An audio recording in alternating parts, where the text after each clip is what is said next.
बच्चों, राष्ट्रीय बाल विज्ञान कांग्रेस में बहुत सारे बदलाव किए गए हैं।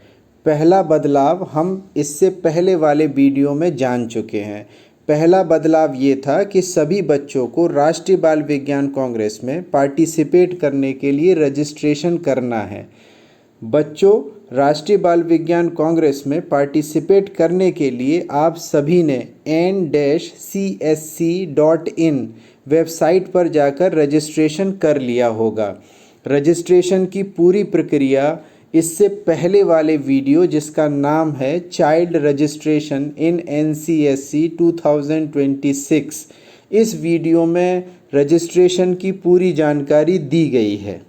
रजिस्ट्रेशन कैसे करना है, रजिस्ट्रेशन किसको करना है और इसकी लास्ट डेट क्या है, ये सब जानकारी मैं इससे पहले वाले वीडियो में दे चुका हूँ।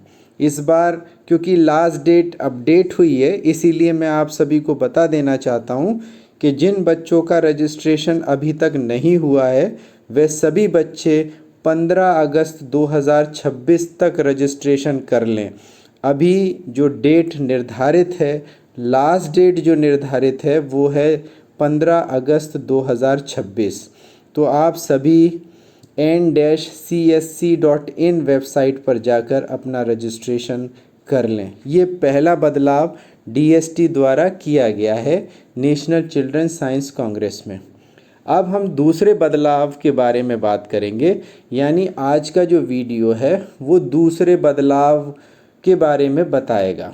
यानी हम बताने जा रहे हैं कि जब आप रजिस्ट्रेशन कर लेंगे तो इसके बाद आपको और क्या करना है। इससे पहले यानी 2026 से पहले नेशनल चिल्ड्रन साइंस कांग्रेस में आप जो भी रिसर्च करते थे, रिसर्च फाइल बनाते थे, वो अपलोड नहीं होती थी ऑनलाइन। लेकिन इस साल राष्ट्रीय बाल विज्ञान कांग्रेस में ये एक महत्वपूर्ण बदलाव किया गया है कि आपने जिस पोर्टल पर जाकर रजिस्ट्रेशन किया था वहाँ पर लॉगिन कर सकते हैं। आप दोबारा से आपका डैशबोर्ड खुल जाएगा और उस डैशबोर्ड पर जाकर आपको बहुत सारी एक्टिविटीज़ करनी होंगी। उसमें क्या क्या एक्टिविटीज़ हैं, वो डैशबोर्ड कैसा दिखता है और क्या आप सभी को क्या करना है, ये सब कुछ हम इस वीडियो में सीखने जा रहे हैं। बच्चों, ये केवल वही बच्चे कर पाएंगे जिन्होंने पहले रजिस्ट्रेशन कर रखा है, यानी ये रजिस्ट्रेशन करने के बाद की प्रक्रिया है। चलिए सीखते हैं। आपने जब रजिस्ट्रेशन किया था तो वहाँ पर एक ईमेल डाला था और अपना पासवर्ड क्रिएट किया था, और उसके बाद आपने एक रजिस्ट्रेशन फॉर्म खुला था जो पूरा फिलअप किया था, जिसमें चाइल्ड 1 यानी ग्रुप लीडर की डिटेल थी, चाइल्ड 2 यानी ग्रुप मेंबर की डिटेल थी, गाइड टीचर की डिटेल थी, और लास्ट में ऑप्शन था प्रीव्यू का। आपने प्रीव्यू को क्लिक किया तो एक फॉर्म जनरेट हो गया था, और उसके लास्ट में एक ऑप्शन था सबमिट बटन का, और आपने उस सबमिट बटन को जब दबाया था तो उसके बाद एक PDF जनरेट हुआ था। यानी या तो मैसेज आता है कि आप यहाँ से फॉर्म का PDF डाउनलोड कर सकते हैं, या फिर PDF जनरेट हो जाता है। उस PDF को आपको अपने प्रिंसिपल यानी हेड ऑफ़ द इंस्टीट्यूशन यानी अपने स्कूल के प्रिंसिपल से साइन कराना है, और उसकी PDF बनानी है जो 10 MB से ज़्यादा की नहीं होनी चाहिए।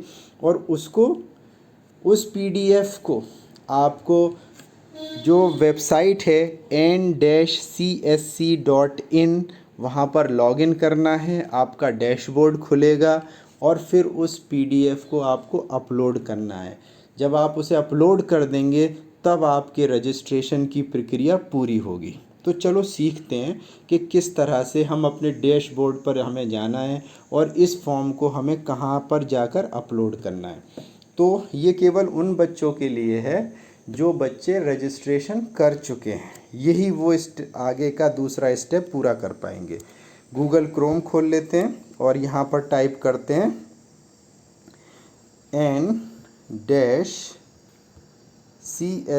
n-csc.in, क्लिक करते हैं और आप पहुँच जाएंगे एक वेबसाइट पर नेशनल चिल्ड्रन साइंस कांग्रेस, जहाँ पर आकर आप पहले रजिस्ट्रेशन कर चुके हैं चाइल्ड रजिस्ट्रेशन वाले ऑप्शन से जाकर। क्योंकि आप रजिस्ट्रेशन पहले कर चुके हैं तो आपको अब लॉगिन करना है। तो ये अगर आप इसे मोबाइल में खोल रहे हैं तो राइट हैंड साइड पर ऊपर कॉर्नर पर 3 लाइनें बनी हुई हैं, उन पर क्लिक करेंगे तो ये लॉगिन या ऑब्लिक रजिस्ट्रेशन का ऑप्शन खुल जाएगा। और अगर आप डेस्कटॉप या लैपटॉप पर खोल रहे हैं तो राइट हैंड साइड पर टॉप पर ही लॉगिन ऑब्लिक रजिस्टर का ऑप्शन आ रहा है, वो आपको दिखेगा। खैर, मैं क्योंकि आपको मोबाइल के माध्यम से सिखा रहा हूँ तो आप लॉगिन पर क्लिक करिए और यहाँ पर आपको लॉगिन डिटेल डालनी है। लॉगिन डिटेल यानी रजिस्ट्रेशन के टाइम पर जो ईमेल डाला था उस ईमेल को आप यहाँ पर डाल दीजिए और जो पासवर्ड क्रिएट किया था उस पासवर्ड को यहाँ पर डाल दीजिए। और इसके बाद जो इसमें क्वेश्चन दे रखा है 18 + 20 यानी 38, इसमें एंटर करिए और लॉगिन कर दीजिए। ये इसके बाद आपका ये डैशबोर्ड खुल जाएगा। ये देख पा रहे हैं, मैं इसका ओरिएंटेशन चेंज कर रहा हूँ ताकि आपको अपने डैशबोर्ड का व्यू पूरा तरीके से दिखे। अब आप यहाँ पर ये चीज़ देख रहे हैं कि ये जो बच्चा है दक्ष प्रताप सिंह, उसने रजिस्ट्रेशन के प्रोसेस को कंप्लीट कर लिया है और रजिस्ट्रेशन के प्रोसेस को कंप्लीट करने के बाद अभी उसने फॉर्म जो जनरेट हुआ था उसे अपलोड नहीं किया है। ये कंडीशन अभी तक की है। अभी कोई रजिस्ट्रेशन के अलावा उस बच्चे ने कोई भी प्रक्रिया आगे नहीं की है।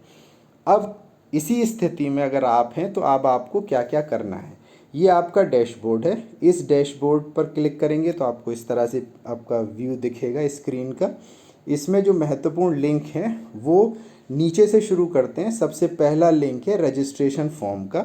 जैसे ही आप इस पर क्लिक करेंगे तो आपको ऑप्शन मिलेगा रजिस्ट्रेशन फॉर्म और आगे लिखा हुआ है डाउनलोड। यानी आप यहाँ से क्लिक करेंगे तो जो रजिस्ट्रेशन के टाइम पर रजिस्ट्रेशन फॉर्म जनरेट हुआ था, यानी याद करिए पहले आप वेबसाइट पर गए आप n-csc.in, उस वेबसाइट के खुलने पर आपने चाइल्ड रजिस्ट्रेशन पर क्लिक किया था। चाइल्ड रजिस्ट्रेशन पर क्लिक करने के बाद आपका एक फॉर्म खुला था रजिस्ट्रेशन फॉर्म।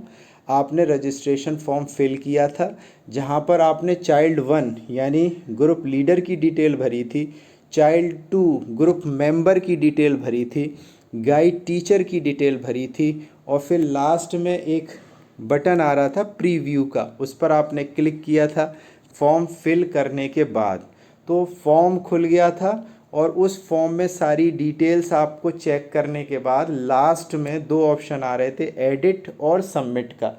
एडिट का जो ऑप्शन आ रहा था, अगर आपने ऊपर की सारी डिटेल को भरा और पढ़ा और अगर उसके अंदर कोई मिस्टेक है जिसमें आप करेक्शन करना चाहते हैं तो आप जो है उसमें करेक्शन एडिट के बटन्स पे जाकर कर सकते थे। अगर सारी डिटेल सही है तो आपको सबमिट बटन दबाना था। जब आप सबमिट बटन दबा दिया तो उसके बाद आपका रजिस्ट्रेशन कंप्लीट हो गया और आपका ये डैशबोर्ड क्रिएट हो गया।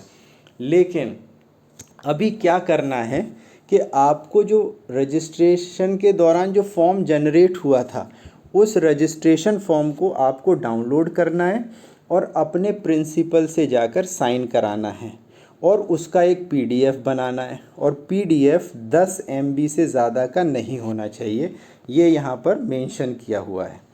तो पीडीएफ बनाइए, 10 MB से कम का होना चाहिए और उस पीडीएफ को यहाँ जब आप अपलोड कर देंगे तब आपका रजिस्ट्रेशन की पूरी प्रक्रिया कंप्लीट हो जाएगी। यहाँ तक आपको करना है। अगर कोई चीज़ अभी भी फॉर्म में अपडेट करना आप चाहते हो तो यहाँ पर फॉर्म अपडेट का भी ऑप्शन मिलेगा आपको। यानी ये नीचे फॉर्म दे रखा है और नीचे फॉर्म की डिटेल आप देख लीजिए। अगर इसमें कोई चेंजेस आपको करने हैं तो आप प्रोफाइल में जाएंगे और प्रोफाइल में जाने के बाद अपडेट, आप जो चाहें वो अपडेट कर सकते हैं। जैसे ये ग्रुप लीडर की डिटेल है और यहाँ पर जाकर आप ग्रुप लीडर की डिटेल को अपडेट कर सकते हैं। यहाँ से जाकर आप ग्रुप मेंबर की डिटेल को अपडेट कर सकते हैं और यहाँ से जाकर आप गाइड टीचर की डिटेल को अपडेट कर सकते हैं। इवन आप अपना पासवर्ड भी चेंज करना चाहें तो आप अपना पासवर्ड भी अपडेट कर सकते हैं। तो प्रोफाइल से जाकर सारे अपडेट किए जा सकते हैं, यानी सारी सूचनाएं जो भी गलत फीड हो गई हैं गलती से उन्हें चेंज किया जा सकता है। फिर दोबारा वही प्रोसेस रहेगा, रजिस्ट्रेशन फॉर्म पे जाएंगे और रजिस्ट्रेशन फॉर्म पे जाने के बाद यहाँ से रजिस्ट्रेशन फॉर्म को डाउनलोड करेंगे, प्रिंसिपल से साइन कराएंगे और यहाँ पर अपलोड कर देंगे, तब आपकी रजिस्ट्रेशन की प्रक्रिया पूरी हो जाएगी। ये डैशबोर्ड पर दो इम्पॉर्टेंट टैब हैं लेफ़्ट हैंड साइड पर, ये आपकी समझ में आ गए होंगे। आइए अब चलते हैं नेक्स्ट जो और इम्पॉर्टेंट है, जिस उस ऑप्शन में जाइए प्रोजेक्ट अपलोड में। यानी प्रोजेक्ट अपलोड का मतलब है कि राष्ट्रीय बाल विज्ञान कांग्रेस में 2026 से पहले अगर आप प्रतिभाग करते थे तो आपको जो प्रोजेक्ट फाइल आपने बनाई थी वो प्रोजेक्ट फाइल हार्ड कॉपी में ही लेकर आप डिस्ट्रिक्ट लेवल पर आते थे, स्टेट लेवल पर आते थे और नेशनल लेवल पर आते थे। सॉफ्ट कॉपी में कभी भी आपसे प्रोजेक्ट फाइल को नहीं मांगा गया था, लेकिन इस वर्ष 2026 में आपकी जो प्रोजेक्ट फाइल है और उसकी जो डिटेल है वो आपको यहाँ पर अपलोड करना होगा प्रोजेक्ट अपलोड वाले ऑप्शन में जाकर। देखिए इसमें आपको क्या क्या ऑप्शन मिल रहे हैं। इसमें प्रोजेक्ट अपलोड में एब्स्ट्रैक्ट अपलोड का पहला ऑप्शन है जिसमें फोकल थीम लिखा हुआ है, सब थीम लिखा हुआ है। प्रोजेक्ट टाइटल जो आपने वहाँ डाला था अपने रजिस्ट्रेशन के दौरान उसे भी डाल सकते हैं। अगर अब आपको कुछ दिन के बाद आप इस काम को कर रहे हैं और आपको लगता है कि प्रोजेक्ट टाइटल बदल देना चाहिए या उसमें कुछ बदलाव कर देने चाहिए तो आप बदल सकते हैं यहाँ पर। फिर इसके बाद एब्स्ट्रैक्ट यहाँ पर अपलोड करेंगे, यानी एब्स्ट्रैक्ट और समरी कैसे लिखा जाता है, एब्स्ट्रैक्ट समरी कैसे लिखी जाती है, ये मेरे यूट्यूब चैनल पर अलग से वीडियो अवेलेबल है, आप उन्हें देख सकते हैं। जब यहाँ पर आप अपलोड कर देंगे तो आपको एब्स्ट्रैक्ट दो भाषाओं में बनाना है। एक तो वो भाषा जिसमें आपकी प्रोजेक्ट फाइल है, जैसे सपोज़ उत्तर प्रदेश के बच्चे हैं वो हिंदी में अगर उन्होंने प्रोजेक्ट फाइल बनाई है तो उनका एब्स्ट्रैक्ट हिंदी में भी है, लेकिन उन्हें इंग्लिश में भी एब्स्ट्रैक्ट को सबमिट करना है, अपलोड करना है। तो आपको एब्स्ट्रैक्ट आपका इंग्लिश में होना ज़रूरी है और आपकी अपनी भाषा जो भी शेड्यूल्ड लैंग्वेजेस हैं उन भाषा में अगर आपने एब्स्ट्रैक्ट बनाया है तो वो यहाँ राइट हैंड साइड पर अपलोड होगा और इंग्लिश में लेफ़्ट हैंड साइड पर अपलोड होगा। ये प्रोसेस हो जाएगा तो यहाँ से जाकर आप प्रोजेक्ट की जो वो है एब्स्ट्रैक्ट वो यहाँ से सबमिट हो जाएगा। जैसे ही आप सबमिट प्रोजेक्ट पर जाकर यहाँ से आप अपना प्रोजेक्ट सबमिट कर देंगे। इसके बाद आप ही के डैशबोर्ड पर एक और बहुत ही इम्पोर्टेंट ऑप्शन है, वो है माई प्रोजेक्ट। इस माई प्रोजेक्ट पर अगर आप जाएंगे तो यहाँ पर आपको दिखाई देगा कि आपके प्रोजेक्ट की क्या प्रोग्रेस है, यानी यहाँ पर करंट लेवल उसका दिखाई देगा। जब आप प्रोजेक्ट को सबमिट करेंगे तो वो प्रोजेक्ट डिस्ट्रिक्ट लेवल पर सबमिट हो जाएगा। डिस्ट्रिक्ट लेवल पर जितने भी प्रोजेक्ट सबमिट होंगे और जिनका प्रेजेंटेशन डिस्ट्रिक्ट लेवल पर हो जाएगा और उन सभी प्रोजेक्ट्स में से जो भी प्रोजेक्ट नेक्स्ट लेवल यानी स्टेट लेवल पर जाना तय होगा उन सभी का स्टेटस डिस्ट्रिक्ट कोऑर्डिनेटर के द्वारा यहाँ पर अपडेट किया जाएगा। जैसे ही डिस्ट्रिक्ट कोऑर्डिनेटर सेलेक्टेड प्रोजेक्ट को नेक्स्ट लेवल के लिए फॉरवर्ड करेंगे तो वो स्टेटस आपको भी दिखेगा। यानी अगर आपका प्रोजेक्ट सेलेक्ट हुआ है तो आपका प्रोजेक्ट सेलेक्ट हुआ है और फॉरवर्ड हुआ है डिस्ट्रिक्ट लेवल से स्टेट लेवल पर, तो वो स्टेटस आपका यहाँ पर चेंज हो जाएगा। यानी जो करंट लेवल आपका डिस्ट्रिक्ट लेवल आ रहा था वो चेंज होकर स्टेट लेवल हो जाएगा। ये काम डिस्ट्रिक्ट कोऑर्डिनेटर को करना है डिस्ट्रिक्ट लेवल के प्रोग्राम के बाद। इसके बाद आपके प्रोजेक्ट जो है वो स्टेट लेवल पर आ जाएंगे। स्टेट लेवल पर आपका प्रेजेंटेशन होगा और ये ज़िम्मेदारी डिस्ट्रिक्ट कोऑर्डिनेटर की होगी कि वो जो भी 21 प्रोजेक्ट ईस्टर्न यूपी से सेलेक्ट होकर नेशनल लेवल पर जाने हैं उन सबको वो फॉरवर्ड करें। और जैसे ही सेलेक्टेड प्रोजेक्ट फॉरवर्ड किए जाएंगे और अगर उन प्रोजेक्ट्स में आपका भी प्रोजेक्ट शामिल है तो फिर आपका स्टेटस फिर से चेंज हो जाएगा और वो स्टेट लेवल से नेशनल लेवल स्टेटस शो होने लगेगा और आप नेशनल लेवल पर जाकर प्रेजेंट कर पाएंगे।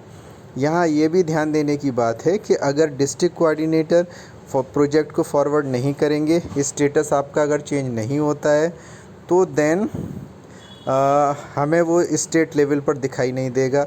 और स्टेट लेवल पर जो प्रोजेक्ट सेलेक्ट हुए हैं नेशनल लेवल के लिए, अगर स्टेट कोऑर्डिनेटर उन्हें फॉरवर्ड नहीं करेंगे तो वो नेशनल लेवल पर नहीं दिखाई देंगे।